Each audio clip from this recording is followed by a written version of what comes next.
I was hoping you'd be by. We've received letters from Archon Redanus of Tevinter and King Marcus of Nevada. For both monarchs to come to us is nearly unheard of.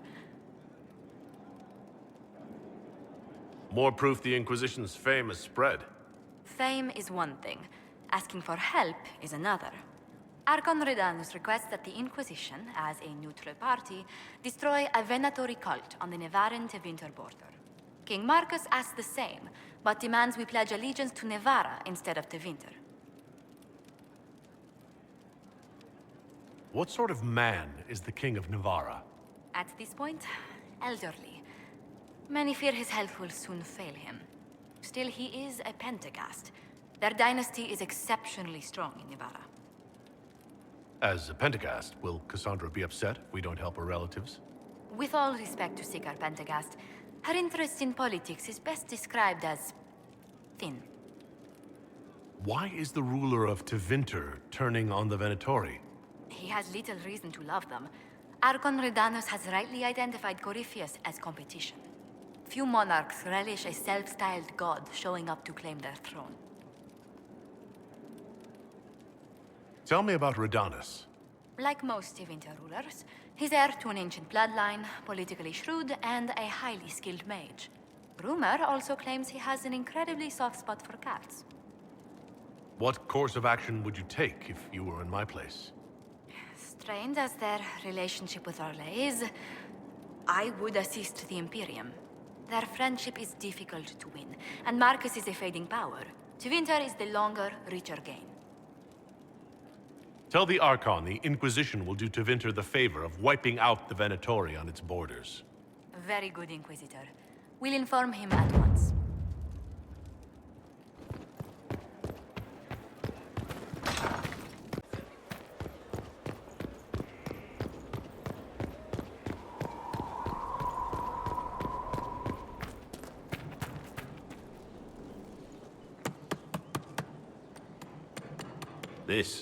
This is just... it's something to keep their hands busy. I'm grateful you tracked me down when you did. As exciting as wandering the woodlands was, this is better. It's good to be part of something so important. Something that could change things. I'm pleased that you feel that way. Makes me sound like a Chantry sister, doesn't it? Some giddy new initiate. But so be it. I suppose you've earned my loyalty and girlish enthusiasm. You are who you choose to follow. Someone told me that once. Took me years to understand what he meant. Certainly who you follow defines who you are. It's not that complicated. We're not all blessed with your quick wit. Personally, I'm glad I have any wit at all. It was a Chevalier who said those words to me. A powerful man, but never without honor. A true knight. We met as competitors in the Grand Tourney. He left me with that advice before we parted. Put aside his own ambitions to help me win the melee. I don't think I even thanked him. What is this Grand Tourney? You've never heard of it? The Grand Tourney of the Free Marches. It's a spectacle. Song, dance, wine, every amusement you can imagine. But the greatest part is the contest of arms. Prove yourself in the Grand Tourney, and you can make your fortune. How did he help you? There were 100 men on the field, each one fighting for himself. The knight and I had forged an alliance. It was just the two of us, and we took all comers. The goal, down as many opponents as possible. He always let me deliver the final blow. He must have wanted something from you to help like that. A pupil, a squire. Someone to teach and to mold. He saw my potential. When it was over, he offered to mentor me. To teach me to become a chevalier like him. And I, young and stupid, turned him down flat. I just won the melee at the Grand Tourney. I didn't need him. I should have gone with him. Perhaps things could have been different. Different doesn't always mean better. In this case, I think it would have been better. But I'm older, hopefully wiser. And I think I've chosen the right person to walk with.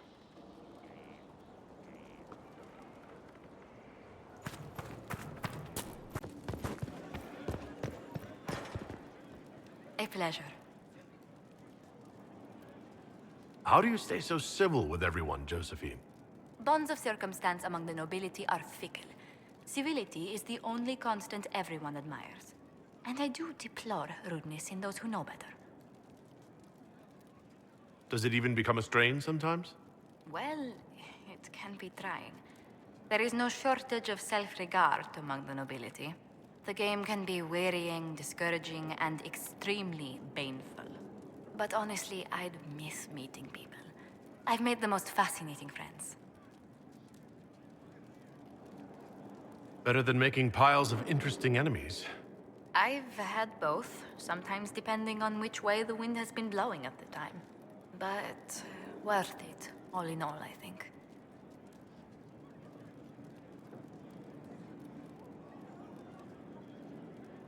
You haven't really gone into detail about how you know Liliana. We met... let me think. We met the last few years of my schooling, but we became friends after I became ambassador to Olay. It seems terrifyingly long ago now. How exactly did you and Liliana reconnect in the Inquisition? I discovered my family had been overcharging a merchant we traded with for months. Our name carries a great deal of trust in Antiva. I spent weeks arranging a string of favors as suitable recompense. Apparently satisfied, the merchant extended me an invitation to her estate. Liliana greeted me in place of the merchant.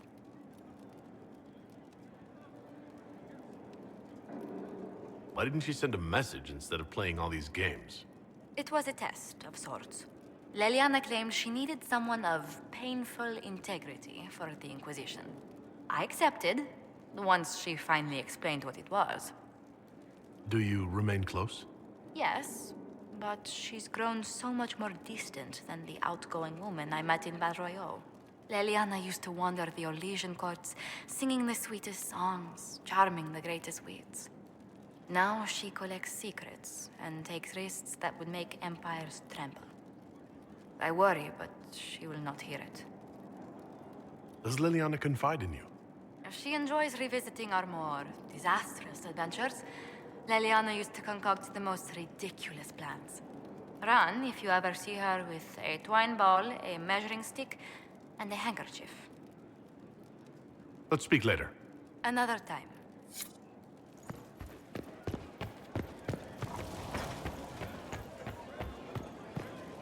Your worship. There you are. I've been looking all over for you. You're just in time. We almost had to start without you. I have no idea what you're talking about, Varric.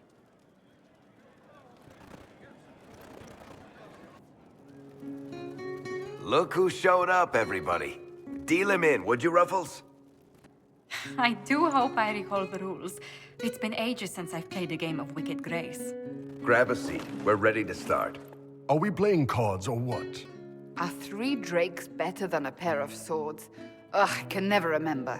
Seeker, remember how I said, don't show anyone your hand? That rule includes announcing it to the table. There's a crown on his head, but a sword too. His head didn't want either. Don't talk to the face cards, kid. You seem to have enough people. I have 1,000 things to do. Losing money can be both relaxing and habit-forming. Give it a try. Curly, if any man in history ever needed a hobby, it's you. Dealer starts. Oh, I believe I'll start at... 3 coppers. Do you think that's too daring? Maybe I'll make it 1. No. Boldness. 3 it is. Seriously, who starts at 3 coppers? Silver or go home? Sounds good. I'm in. Bolder the better, right? I'm in. Me too. Well, are you in? I'm in, and raising another silver. You haven't even looked at your cards. Well, our illustrious leader is betting we're bluffing. You are bluffing.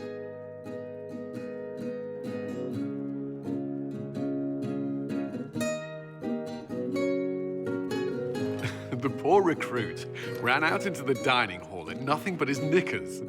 And this profound silence fell over the hall as 70 mages and 30 Templars all turned to stare at once. Then, a slow round of applause began, and spread until every soul was on their feet. A standing ovation. What did he do? Saluted, turned on his heel, and marched out like he was in full armor.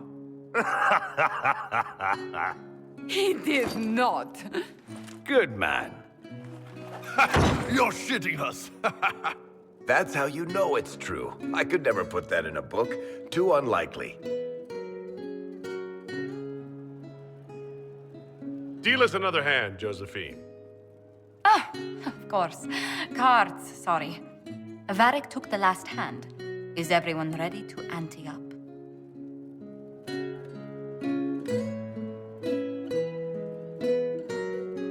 And the dealer takes everything. I win again. Deal again. I've figured out your tells, Lady Ambassador. Commander, everyone knows a lady has no tells. Then let's see if your good fortune lasts one more hand. I want another chance to win my dignity back. Deal me in.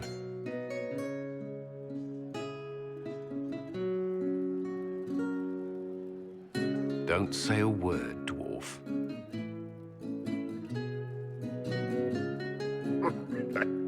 I tried to warn you, Curly. Never bet against an Antivan, Commander. I'm leaving. I don't want to witness our commander's walk of shame back to the barracks. Well, I do. It comes off. I didn't know it came off.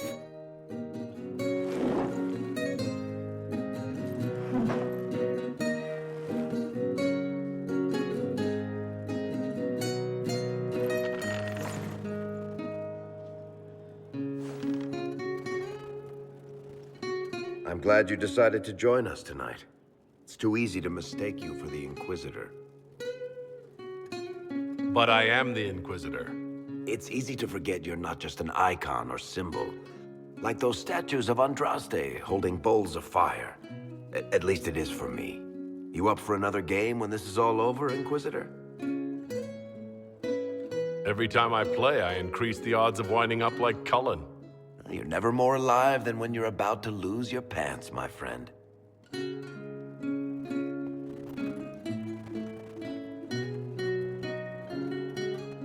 Who's that? Did I win?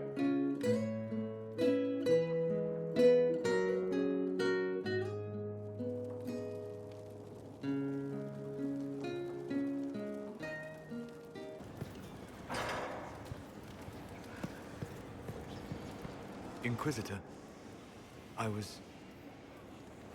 Do you have a moment?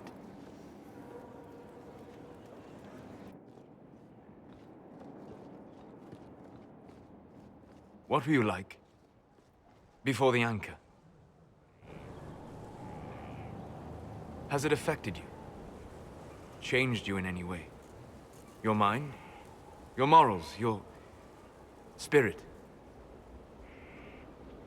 What do you think is going on here? You show a wisdom I have not seen since my deepest journeys into the ancient memories of the Fade. You are not what I expected.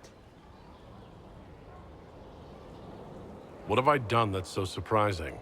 Qunari are savage creatures. Their ferocity held in check only by the rigid teachings of the Qun. But you have shown a subtlety in your actions. A wisdom that goes against everything I know of your people.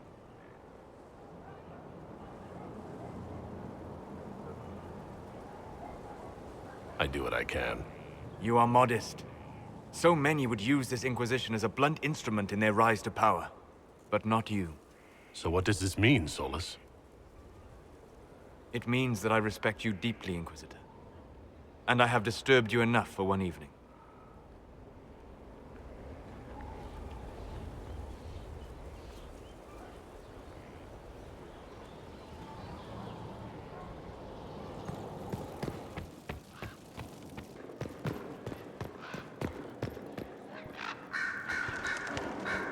I didn't get the chance to say so earlier, but welcome back to Skyhold. After that terrible journey through the Fade, it must feel good to stand on solid ground again, no?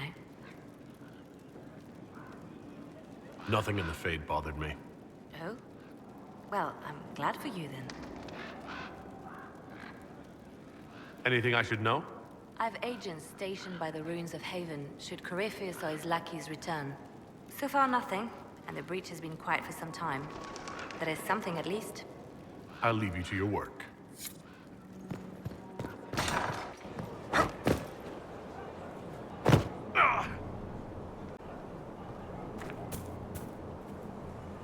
It's always wonderful to speak with you.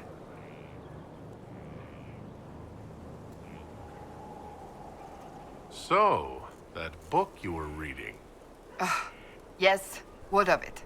So under that taciturn shell beats a true romantic heart. Why must it be an accusation? Romance is not the sole province of dithering ladies in frilly dresses. It is passion. It is being swept away by the pursuit of an ideal.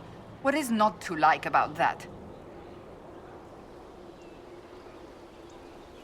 It's just a little unexpected.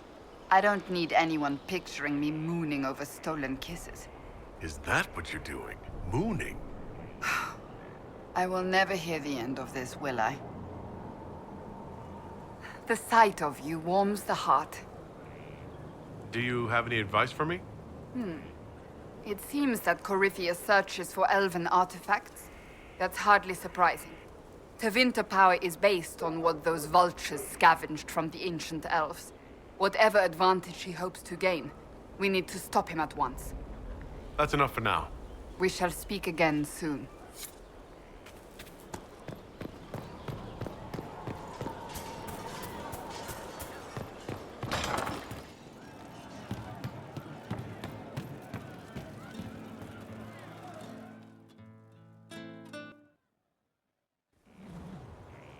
You wanted to see me?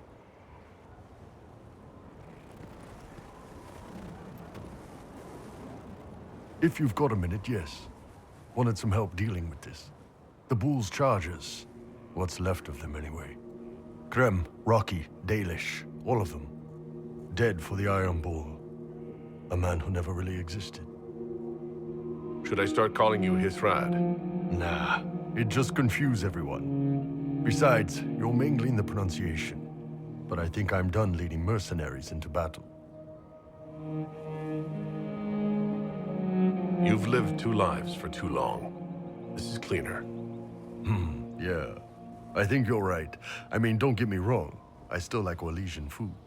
But I've been away from the Qun for too many years. This was a good reminder of who I really am. Now I can serve you and the Inquisition honestly. Sorry, guys.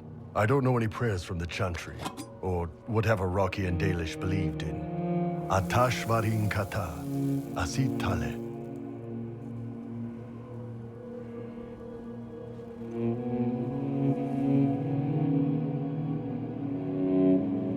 The Bull's chargers died at the hands of the Venatori like too many others. We will avenge their deaths. For every bloody battlefield, we'll gladly raise a cup. No matter what tomorrow holds. Thanks, boss. Didn't want to do this alone.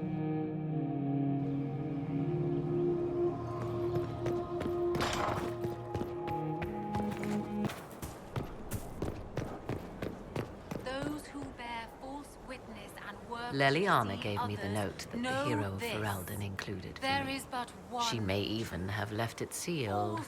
A pity. She would have learned things that could make even an Orlesian blush. Now, was there anything else? You seem to know a great deal about elven lore. The Dalish are not the only ones interested in the distant past, Inquisitor. Indeed, my skills allow me access to places the Dalish dare not even dream of. The ancient elves hold secrets they have not yet given up. Secrets about the foundation of Thedas itself. Thus, they are my focus. Corypheus clearly feels the same. I'd like to know more about you. If you have questions, then ask. I leave you to the garden. As you like.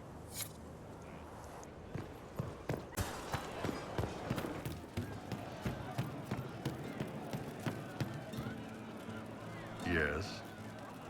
How are we doing with the Ben Hasrath? It's going well. Red's coordinating information drops. And with our naval power, we put a stranglehold on any Venatori movement by sea. This is shaping up to be very helpful for the Inquisition. See you later, Bull. Nice talking with you, boss.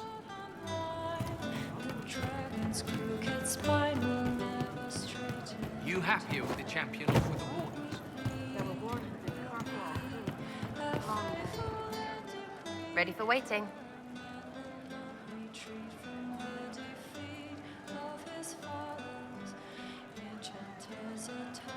So you like to have fun. The Inquisition seems an odd fit. Why are you really here? What do you mean? To help people. It's starting to sound like you're looking for something more. It is. Mostly. Okay, fine. There's talk and... I want to see. See what? I don't know. I've got all this chantry stuff in my head, and it makes sense, right? But it's fuzzy. I want to see if it's all really real. I just don't know if I want to really know. So I'm selfish. It's all for me. Count yourself lucky, I guess. Is your network of contacts still active after what happened? After Lord Arsehole and Vishal? Of course. He may have killed people, but that just means there's more who hate him. It's crap that he killed people, though. They were just trying to stand up a little. We annoyed some nobles. Does that really help all that much? Gets you paid, for one. You seem happy enough about that. I don't get what's so hard to understand. Your stuff works the same. Your Inquisition, I mean. Punch a bully, people like you. Do it because they asked, or let them think they asked. They like it even more. It's inspiring, even if it sometimes goes tits up and they take a hit back. You know, like Haven.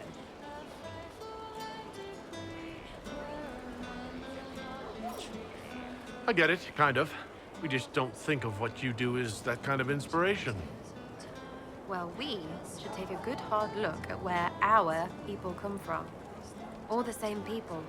At least my baddies are understandable. No kicking in the sky there. We'll talk another time. It's all good, innit?